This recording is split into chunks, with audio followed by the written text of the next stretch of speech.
Good morning. सकाळी मी भूषणचा tiffin बनवायला उठले तेव्हा प्रावाई उठून बसली. डॅडाने आज पूजा केली होती, त्याच्याकडेच तिचं पूर्ण लक्ष होतं. भूषण ऑफिसला गेल्यावर तिला परत झोपवलं आणि तिच्यासाठी ब्रेकफास्ट बनवून घेतलं. ती उठल्यावर तिला भरवायला घेतलं आणि मी ह्या आईने दिलेले मेथीचे लाडू खाल्ले.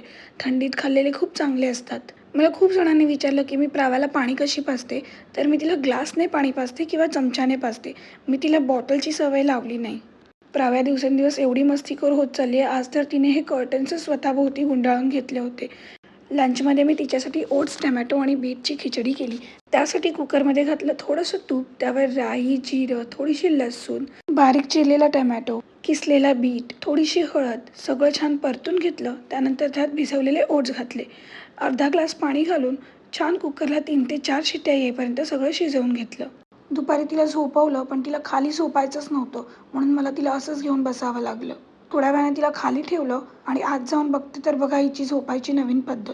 तिला सरळ करायला गेले तर ती उठूनच बसली. संध्याकाळी तिला तिचा हा जुना टोपीवाला टॉवेल घातला होता आणि ती स्वतःला असं बघून खूपच खुश झाली होती. रात्री तिच्यासाठी होममेड सेरेलॅकचे कटलेट केले आणि आमच्यासाठी सँडविच आणि ब्रेड पिझ्झा केला. ती झोपली होती म्हणून तिला उठल्यावर भरवायला घेतलं. आय होप तुमचाही दिवस छान गेला असेल. पुन्हा भेटूच उद्याच्या व्लॉगमध्ये.